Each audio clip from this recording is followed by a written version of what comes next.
Hello and welcome back to another As video. You can clearly see here today I'm going through the Amsterdam update. This is the PowerPoint from it. Let's get right into it. There's a lot of new things.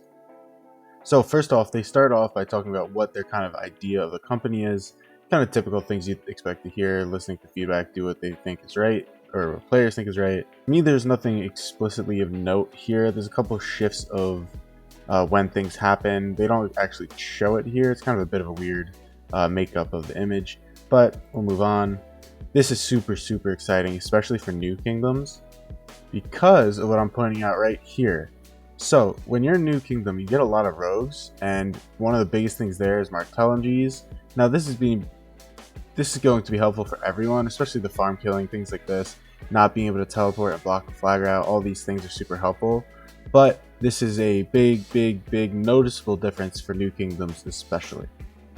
So next, they kind of discussed the linkage between the image of a city and, more so what it looks like when you choose a civilization, and also talking about the attributes. They say it up here.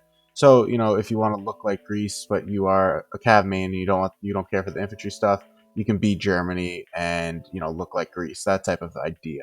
So next, they kind of discussed upgrading the attack march system, which if you don't know what that is, it's basically a way to play without focusing too hard. It'll make you auto attack, things like that, so you can just kind of let it deal with the fighting for you. They upgrade it a little bit. There is a balancing act to be done here because you don't want it to be better than an actual player, because then it defeats kind of the purpose of being at the keyboard at all. And you can see here how they're playing with it. They're just watching it, they're scrolling around, that's the type of thing going on. You can see they're on mobile, so you see their finger, and their marches are just hitting, going back, hitting, going back. They're not playing. This is just the attack march system. So next, I would love to see in the comments if someone can explain this more to me, because the acclaim system seems to me just to be another kill point system. And so I don't really understand it. I will zoom in here. You obviously see that you get it like kill points displayed on your account. You can see that in the top left. But what you also can see is that you get basically new Crusader achievements from it that are pretty decent, substantial rewards, right? I mean, conversion stones are very valuable, and you can see here it's a subrec of another one, so that's kind of interesting. And then they also added a bunch of things to Ark that I actually like a lot. So the first thing they added, as you can see here, are boss spawn zones. So what does that look like? It looks like this. This is an example of one of the bosses. Essentially, the way it is, I believe someone was saying, I think it was Plato, someone who streamed the whole event, that it's similar to something in League of Legends. I never played, but I'm somewhat familiar with how the game works. So yeah, that'll be pretty cool if they add bosses here. They would have to put a pretty substantial amount of points because it's making you march all the way out there, which is taking you pretty far from the Ark in the middle. So it will be interesting to say the least. So next, you have the anniversary event called Elysian Treasures, or something along those lines. We'll zoom in again. You can see it's essentially you're getting these event currencies and a lot of resources, it seems, and you could trade it in. It is a little bit of a unique event. I don't believe I've seen anything like this, at least in my experience. So we'll see what happens. We'll see the rewards as we go. I almost definitely will be making a video to cover this once it's actually in game. And then next, you can see you could send your festival gifts into the chat, and hello world type of little message, send it off. This we have seen before. You open it, you get a little gift. Some other people, I believe, get a gift, things like that. We've seen that before. That's nothing new. So in time for some new features. First, you have a voice chat. I don't really know how important this is going to be. It's good because it'll allow people who are really opposed to Discord to use this, but Discord's really good. So I don't know why you wouldn't just use Discord, especially because a lot of the times you need to do things like pings to everyone that something's happening. Hey, we're doing a fort drop, everyone get on, something like that, which you can't do with this system. So I personally don't think this is that exciting, but who knows, we'll see. Perhaps one of the most interesting things here is they're adding a trading house. So we saw a lot of talk of pilots, right? And now this is an attack on resource sellers. Basically, you're going to get a currency and be able to exchange it. Now, this is very unlikely to be the actual rate because gold is worth, triple or more the amount of wood and food. So to make them all worth whatever 100 this currency is, that's not realistic. So we will see, you could also see on your screen here that you can sell resources. You see buy and sale.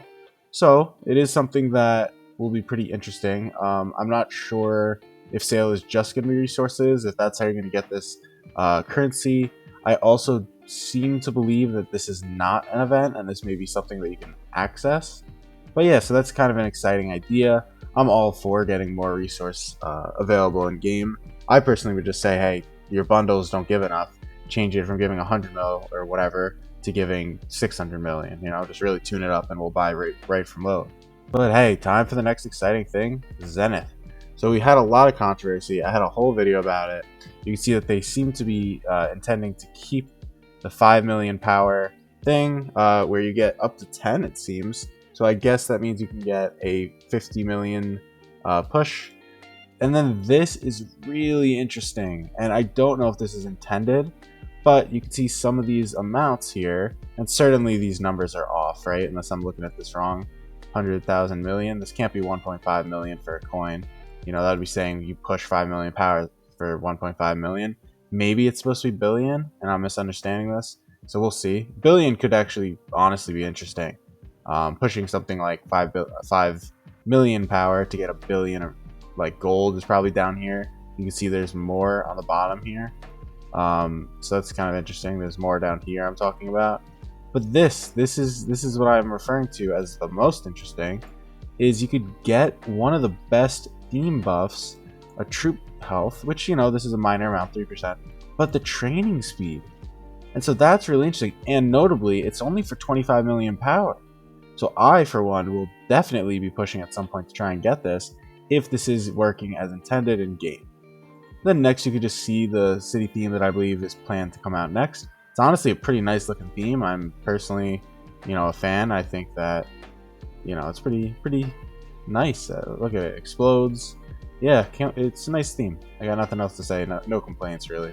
So I don't know if I can show off the video that's going to play. So I'll give you just like a 3-second sneak peek. Essentially, they're announcing a new story, which is a Troy-based story, and we'll take a look at the commanders too. So yeah, that's the Song of Troy story that's coming out. You can see that these are likely the 2 new commanders they're introducing. I believe it's in addition to the Cav commanders that we were expecting. So that's a little terrifying. You know, not all commanders are good, but that means we've got now 10 commanders by the end of the year in 6 months. You know, you have the BQ cycle, there's 2 there. You had the 2 engineering commanders, you had the 2 gatherers, you'll have these 2, which could be very good commanders, right? Ragnar was one. He was a story commander, so it could be very strong. And then if we get the 2 Cav as expected, that'll be 10 in 6 months. So that's crazy. That's just insane. And these are them, right? One of these are probably Achilles, I would assume. That's kind of what I think of when I think of Troy. Hector, maybe Achilles, those type of things, those type of names. I'm not really the most well-versed in history when it comes to specific heroes and whatnot. I also don't know if they can go into more mythological origins. But these also strike me pretty heavily as almost infantry type look. I mean, this is, you know, sword and shield. Pretty big shield. Like, this isn't really something you'd see on a horseback. And then a small shield. This could be something you'd see on a horseback. So, I don't know. Maybe we'll get a cav and an infantry or something along those lines in this. In addition, again, to the cavalry that we're seeing at the end of the year. So yeah, that's all for today. There's a lot of different stuff that they went over. I think Zenith is a pretty interesting thing. I'm hoping they do some changes. This is what I'm probably most excited for, to see how the resource hub works. And yeah, I mean, we'll see what happens. I hope you kind of got to enjoy looking this over, especially because I know most people, including myself, didn't get a chance to go to the Amsterdam meetup. So with all that said, with all of these new features, with this coming probably the first out of all this in the next, you know, couple weeks, because that's the anniversary, we have a lot going on. It's a lot of fun stuff, and if you're down to keep watching and keep hearing more and more and more about it, do hit that subscribe. Put any comments with questions or what you're excited for. I'd love to read and respond to those. And yeah, I will see you tomorrow.